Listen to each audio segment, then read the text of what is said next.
Hello and welcome to Sim.bc, where right now is 1913, and yesterday's video pretty much summarized the entire day that I've had today, which means that yes, there are many things that I gotta do. After this, for instance, I'm gonna take a bit of a lunch for the first time today, and it's just, 7:15. Ain't no big deal. Been up for like, what, 10, 12 hours already? And been working away, and I'm just having lunch right now. Perfectly fine now, isn't it? And after that, I'm gonna head off to the gym. So that means that today is not only a raw video with, raw footage without any script. No, today is also one of them one-hit wonders. It's gonna work. It needs to work. And I'm just gonna take up something even more irritating than that I encountered today. I'm not going to say that that is necessarily irritating, but it's because it can be a source of inspiration when you're pushed up against the wall and have nowhere to run. Am I right, people? Am I right? Anyway, I don't know what is the most irritating, right?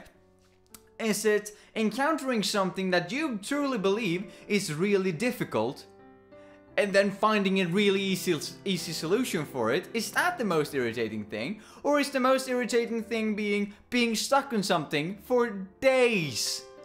And then finding the solution just to realize that the next thing that you're gonna do is equally as hard? Oh, isn't it just the best, that small realization when you think I made it? Okay, boys and girls, I'm off to the next stage. You're looking at the Excel King right here. I'm referring from context, right? Not that important. I'm not saying that I had a bit of an Excel issue, but I had error solver and all of that good stuff. Anyway, mates, that's not what we're here to talk about, though. Because we've been digging deep into social convention. Even had someone comment on it recently, like, why social convention of all things? And I'm like, well, because I dislike it so very much. There are so many things that I feel are obscure or random or weird or illogical or irrational when it comes to social conventions. And some things that are just straight out, right out mean. As I said in the SNR, we have been discussing some heavy topics. Today is not going to be one of them. Depending on who you are. If you're a comedian, then you're probably gonna cringe and say like, wow, this is the worst thing I could have watched ever. Not just because I deem myself to be very funny. No, it's not only that. Because we're gonna talk about, well, funny.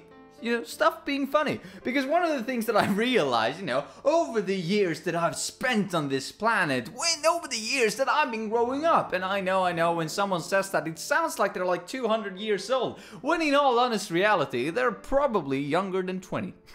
Because it's such a inspirational way of saying it, right? The years that I've spent on this earth. Anyway, from the historical context, right? I don't know, trying to find a new way to say it, that I'm referring to, right? My entire education of life, so to say, up until this point, has showed me different themes and different patterns, and one of which, as I said, social convention, is that sometimes you say something and people do not laugh.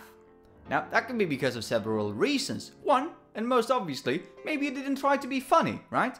That could obviously be the case, that, well, people didn't laugh. That's a success in my book. Yeah, that's mint. It got exactly where I wanted it to be. But we're not focusing on those moments. No. We're focusing on the moments when you think that you're really hilarious, yeah? You're thinking that your friends are just gonna burst out with laughter. You're going to solve all of the problems in the world. I mean, what is war, right? I mean, what is war going to be in comparison to what you just said? It's that damn funny that is probably going to solve the recession from back in 2008. I know, it's going to travel through time.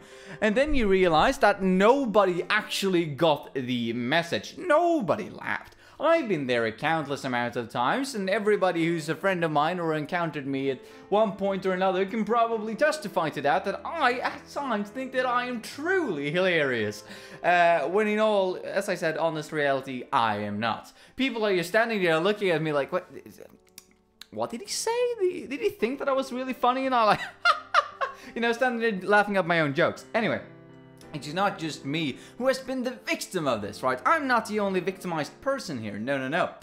Because I've seen, as I said, through the course of life, more people than me experiencing exactly the same thing. And the weirdest thing is, right? We could have said the same thing, me and another person, and people laugh at one of the people, but not on the other. And this is all referring to context, right? Which is why I think it's rather weird. I know. We're gonna move into, the psychology of people. We're not really gonna move into that. That was probably a heavy statement. But we're probably going to refer to the idea that, people, humans, we're kind of a pack animal. We'd like to travel in huge groups. That's how we've evolved. Or, that's how God made us, no matter which, jibber jabber you want to believe in. Anyway, mates, I'm not saying that one of them is true and the other one's fake. I'm just saying I'm a guy who applies the logic, right? Anyway, that's not really what we're focusing on, but we're focusing on the idea that I think is clearly established throughout historical findings that the people have been evolving through group behavior, right? That's how society came to be. A group of people just came together one day and they were like, you know what, if you do all of these things and I do all of these things, we can maximize the output of this little group. Adam Smith's, invisible hand. Just imagine that different people are different countries and they're specializing in different things. And then the invisible hand is just fixing the market and society just rose from the floor to the roof. I know, it's crazy, right? Especially when you're applying economics methodology to, or terminology and theory to normal everyday problems. Am I right? That's what gets people's motor going. Yeah, it's probably not. Explains a lot of what I'm single. Anyway. So we can clearly establish, or we can rather suggest, quite heavily suggest, that people have been developing in packs, right? So in packs of people, we're all a pack of people, we're all people in the same group. We like to be applied to a group. That means that the person who is in charge of the group, or rather the person who's most centralized, the person who is the glue of the group, and you all have encountered him or her, the person that when they leave, the rest of the group is just like, who are you all guys? I only knew him or her, and... yeah, I'm probably gonna head home now. Because you've seen, all of these people knew that one person, and that person has all of the conversation going around there, going around him or her, and then I'm gonna say him, the general him, just for convenience sake. Everybody has this conversation going around him, and it's just like, you know what, woo, I'm leaving, and then conversation just dies, and the group dynamic is all out of whack because they lack a certain focus, they lack a certain leader in the group. However, right?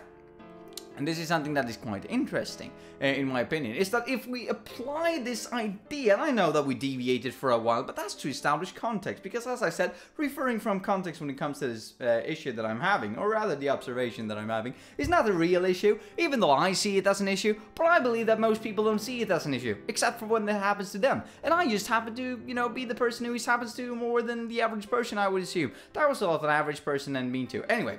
So if we apply this idea of, this hierarchical structure of social growth, and this contextualization of who is actually the glue and the mucus of the group, that sounded disastrous. But you know what I'm getting at, the person who's holding everything together. And we apply this to, well, who said what? Because as I said, sometimes I say something that people think is hilarious, and I'm like, what did I say? It doesn't happen that often, though, because, as I said, usually I find myself quite hilarious, right? But at times, I'm saying something that I think is mind-blowingly amazing, like, this is gonna tickle some ribs, am I right? And it just turns out that, no, not necessarily. However, if another person who was more of the social glue of the group, so to say, said the same thing, people tend to laugh. Yeah, this is the classic example of when you're saying something funny and but everybody doesn't hear it, or at least that's how you interpret it, right? Oh, nobody heard it. And then someone who stands next to you, who heard your joke, just raises up their voice and says the exact same thing, and people burst into laughter. They're carrying him out of the room like the messiahs of comedy and humorous, right? And you're just standing there like, yeah, it was my joke, and people are like, yeah, right. Because people didn't hear you the first time, right? Or at least, as I said, that's how you're interpreting it. But my observation is actually quite different. My observation is that a few people actually heard what you said, but nobody laughed. Why? Well, because you're not the social mucus of the group. You're not the person who is holding everything together. People don't have an established relationship to you in the same sense as they do with your mate who is standing right next to you. So when that other person is saying the exactly same thing as you said, people are gonna laugh. Well, because of two reasons I've found, or I'm suggesting, right?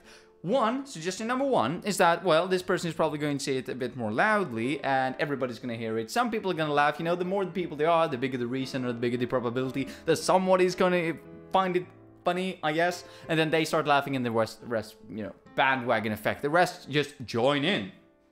But as I said, the second effect there, yeah? The second effect that's at work here is that this person is the social mucus of the group. So when that person says something, everybody wants to be in that person's good favor, right? So when he stands up and says the exact same thing as you did, everybody's like, wow, you're so funny. I can't believe you came up with that. That's brilliant, mate. And you just like, I came up with it. But the other person, as I said, he's just standing there like, yeah, I'm pretty funny, haven't I? And that could be related to that person is more of the social structure of the group, that the hierarchy is surrounding this person, right? All contextualized. I was going for contextualization, realized that within the context of this sentence, contextualization didn't work, went for contextualize instead, but with the pronunciation of contextualization. That's a lot of context without a lot of context. You get what I'm saying? You get what I'm saying. So my entire idea of this entire, well, little 10-minute video as far, I'm guessing, right? Because I don't really have that good of a way of actually checking how long the videos are. As you might have seen, you know, 20-minute videos one day and then 3.5 another day. Even though I have a general understanding because I have a clock there, but the clock there is a bit unreliable at times. Anyway, mates. What I am suggesting is that comedy is based on a social structure of who is the, you know, top of the hierarchy of that social context. For instance, if you're viewing a comedian, many people are going to go to that place where the comedian is at. Usually, this is my experience, right? When I try to tell jokes, could be because I'm forcing them, could be because of contextualization, could be because of the social structure. I'm, you know, trying to tell jokes and people are like, that just ain't funny. Even before we've gone in, even before, you know, the bars has been raised by the professional on stage. But that could be because of another reason. It might not just be because I'm forcing out my jokes. And for any of you out there who's doing the same thing as me, believe me, I don't think that the blame is on you. I think that the blame is on other people. That's what you want to hear, right? No, but it's probably partial both. But it could also be because all these people who are here, even though they're your friends, some of them, right, that you probably told a joke to, because otherwise you're a bit of a maniac, aren't you? If you just stood up and told everybody in the room, you're like, I have a joke to declare, and everybody's like, maniac. Anyway, so when you're talking to your friends, they're at this place because they want to see the guy on stage, or the girl on stage, but yet again, using the general he here, right? So they want to see him on stage, you want to see that guy on stage, the comedian. They're not here to say you, right? They can see you each and every single day. And all the other people in the room are probably also here to see that guy. That means that the social construct that I'm trying to explain here is all surrounding this guy on stage. That's why everybody's here. That's probably also why everybody's gonna laugh when he tells jokes. Because I've been in this situation, and yet again, contextualization, right? Where, I've seen someone on stage, and I'm not going to say the comedian, because this is going to be detrimental in a way. I'm saying social observation. Some other people might say harsh critique. But I've been at some you know, comedy places. I don't even know what I'm going to say. I don't even know what it's called in English. But a stage where a comedy event, we can say, where a comedian is standing on stage telling jokes. And I'm sitting in the audience, and I'm just like, oh, this is the best thing ever. Is this man brilliant or not? Let me tell you, this is the guy who's gonna lead us into the promised land. He's gonna give us the future that we need, that we want. You know, all of that good stuff. And then I rewatch it later, right? When I'm not on an endorphin trip in the audience with all the other people, because he was, you know, and we had the guys in the front, and I'm like, that's me, that's me, that's me. Not exactly me, but I was close. I was on the balcony, but I was close. I could see it, I could hear it at least, right? But when I was there, I thought it was really, really, really, really, really funny. I mean, I can't even stress that enough. My belly hurt after I went out there. I was like, I've been laughing too damn much. Is there too much of a good thing? Is there too much of a good thing? Am I right, people? Am I right? Anyway, but when I watched it from home, it wasn't all the same thing. Even my mates were like, this was funnier when you were there. You needed to be there to see it. And then some other mates that we had invited, they were like, well, but we're seeing it on tape right now. We're actually seeing it on the video, which means that we're seeing exactly how this guy delivered the joke What's the difference? Well, you need to be in the room. Well, but we hear what he says and we can see exactly what he does. Why did we need to be in the room to begin with? Well, because I don't know, I don't like it now either. Okay, so you see the thing, that it's all about a context comedy. At least, nah, that's a far off statement. Especially depending on what we're going to be discussing tomorrow. But context has a large impact, I would say, based on who is saying what, based on the context that they're in, and based on the context of the listeners are in, right? So for instance, yet again, in school might not be as funny. However, if I was on stage telling the exact same joke, people were there because of me, not like in class when my mate was the social mucus. People are gonna laugh more when I'm on stage because they've come all this way to see me. They have their own anticipation, right? It's also about the idea that they want to get their buck out, right? They want to get, I don't even know how its saying goes, but like content for their buck, let's just say. They want to get content out there for their money. They want to get their money's worth. That's how you say it. Yes. And, well, that's probably also why they're gonna laugh. Why they're gonna think it's extra funny. Because it's something that's out of the ordinary. Something that breaks everyday life. It could also be the case. But yeah, as I said, when they're there and you are on stage, they're probably gonna think that you're a lot more funny than when you're in class and nobody asked for it. Yeah, just a bit of a social observation that I made. Not necessarily saying that it's right, not necessarily stating that it's wrong. Just saying that, you know, this is how I see it, right? If you have a different opinion, please leave it down in the comment section below and we can debate all about humor all day long. I'm sure that that would be absolutely hilarious. Going with facts from one side to facts from another side to someone who's coming in and saying, yeah, this is my opinion and you can't argue about my opinion. And then we've invited the internet and then we're basically done. Anyway, mates, have a nice one and I'll see you tomorrow when we're probably most likely maybe gonna go through. Can you joke about everything? Can you really joke about everything? It's a big topic. It's a big topic. Anyway, mates, have a nice one.